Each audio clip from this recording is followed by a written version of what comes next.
en relisant dans Walfadjri ce matin une interview qu'il leur avait donnée il y a 10 ans. Je crois que c'était juste après sa première attaque, où il disait à la question « Quand vous serez mort, quel hommage voulez-vous qu'on vous rende ?» Il me dit « Je ne veux pas le folklore, aucun hommage. Le truc populaire, la reconnaissance populaire me suffit largement. » C'était ça l'homme dans ce coup. Les feux de la rampe, il n'aimait pas. La grandiloquence, il n'aimait pas. C'était, disons, un homme entier. Ce qui m'a le plus marqué chez Amath, c'est, vous savez, un jour on s'est retrouvé au restaurant. C'était dans un restaurant très simple de Dakar, je n'ai pas fait de publicité. Il était tellement bien avec tout le monde. Amath, il faisait la bise avec la même chaleur à une serveuse, au serveur, qu'à un président de la République, au patron, etc. Et donc, comme tous les serveurs l'aimaient dans ces restaurants, quand Amath est arrivé, tout le monde a déserté, pratiquement une moitié du personnel avait déserté les autres clients et s'occupait de Amath.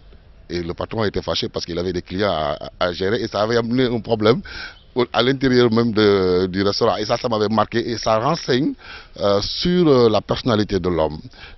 C'était un homme du peuple, c'est un homme qui avait du respect même pour toutes les personnes, quelles que soient les catégories sociales.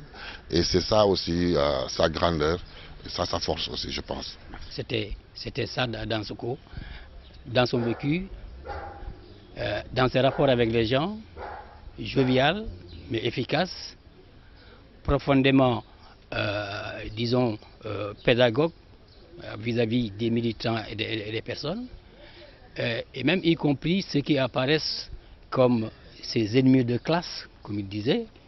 Il les retrouvera, comme le Parti socialiste à l'époque, dans des séquences historiques de la marche de notre pays. Bon, compagnonnage avec Wade, qui va le défenestrer comme il a dit. Je crois que c'est à moi qu'il avait dit ça quand il a quitté le gouvernement. J'ai dit, mais qu'est-ce que vous avez fait? Il me dit, j'ai été défenestré parce que je leur ai dit que ça n'allait pas. C'était ça, l'humain. Et puis, on aurait dit que Amath n'aimait rien de matériel dans cette vie-là. Il donnait le peu qu'il avait aux parents, aux militants, aux pauvres et machin. Il pouvait sortir d'ici avec ses sandales et aller, machin, ça ne gênait pas. Ce n'est pas l'homme matu vu, disons, d'aujourd'hui. Et c'est surtout ce que j'appelle la fidélité aux idées chevillées au corps. C'était ça, Amath. Quand Dansokho s'est rendu compte que 40 ans de Parti socialiste c'était suffisait, qu'il fallait changer, apporter du sang neuf dans la façon de faire la politique, ils sont réunis, ils sont partis à Paris chercher Abdoulaye Wade, en faire un candidat pour le faire gagner. Et quand Abdoulaye Wade a commencé avec ses dérives, d'ailleurs vous entendez souvent les relations avec Amath Dansokho, Abdoulaye Wade étaient assez spéciales. Dansokho disait Karim Wade c'est mon enfant. Et si Abdoulaye Wade le force à faire des choses, il portait plainte contre Abdoulaye Wade pour protéger Karim Wade. Il a combattu Abdoulaye Wade, quand Abdoulaye Wade a voulu amener ce qu'ils appellent aujourd'hui la dévolution monarchique du pouvoir et a installé aussi Macky Sall. Après 3 ans, Amath Dansokho qui était malade était ici chez lui aux Almadies pour se reposer. Mais je pense que c'est une personne de synthèse, une personne immensément, une bonne personne qui a beaucoup aidé beaucoup de Sénégalais. Il y a une anecdote que les gens racontent. Quand Amath Dansokho a été nommé ministre de l'urbanisme au Sénégal, il s'est trouvé qu'il y avait beaucoup d'arriérés pour des gens qui avaient des maisons à la SICAP, qui avaient des maisons dans les HLM. Amath Dansokho non seulement a diminué le prix de paiement de ces maisons, mais il a signé des contrats de location-vente à tout le monde, a permis à beaucoup de Sénégalais d'accéder au logement, à la SICAP et aux HLM. Ça, c'est sa décision qu'il avait prise. Je pense que beaucoup de Sénégalais aujourd'hui lui rendent hommage parce qu'Amath Dansokho a participé à les aider quelque part, un temps soit peu. C'était aussi une personne qui n'aimait pas bling bling, ce n'était pas une personne d'argent. Amath Dansokho c'était quelqu'un qui partageait tout ce qu'il avait avec les gens. C'est pourquoi il a vécu modestement. Je pense que la jeunesse sénégalaise aujourd'hui doit prendre exemple sur Amath Dansokho, tirer les leçons de ce qui était Amath Dansokho. Mais malheureusement dans ce pays, les gens ne rendent hommage aux Sénégalais ou bien aux bonnes personnes que lorsqu'elles sont mortes. Et ensuite on ne prend jamais les côtés positifs, on ne tire pas les leçons de ce que les gens ont été.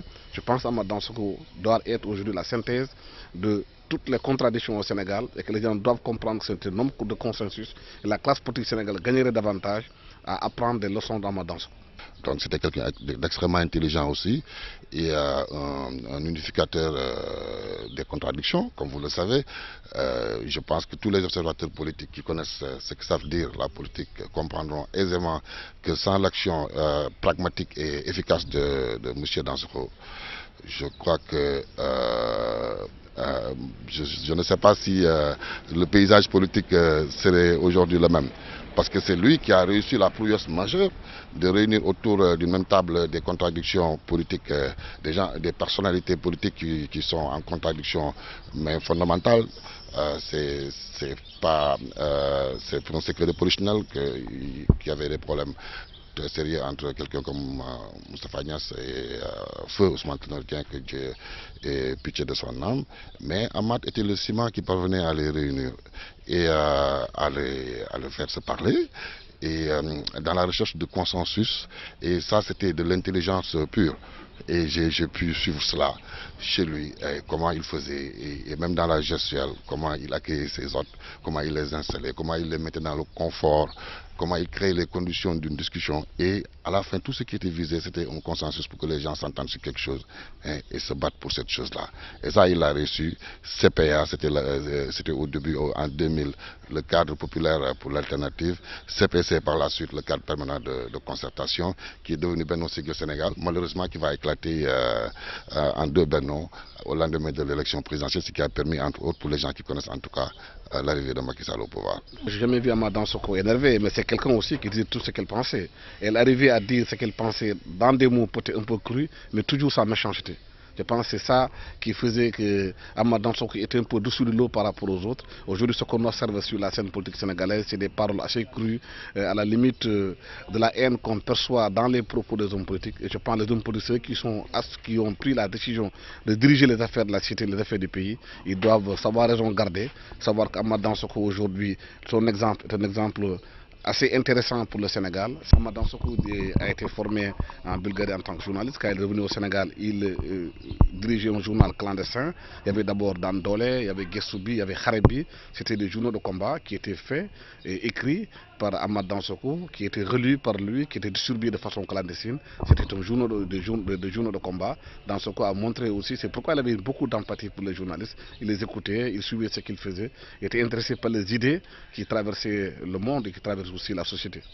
Je crois que comme il veut qu'on soit sobre, qu'on ne fasse pas du tralala, je crois qu'il faut limiter les témoignages dithylambiques.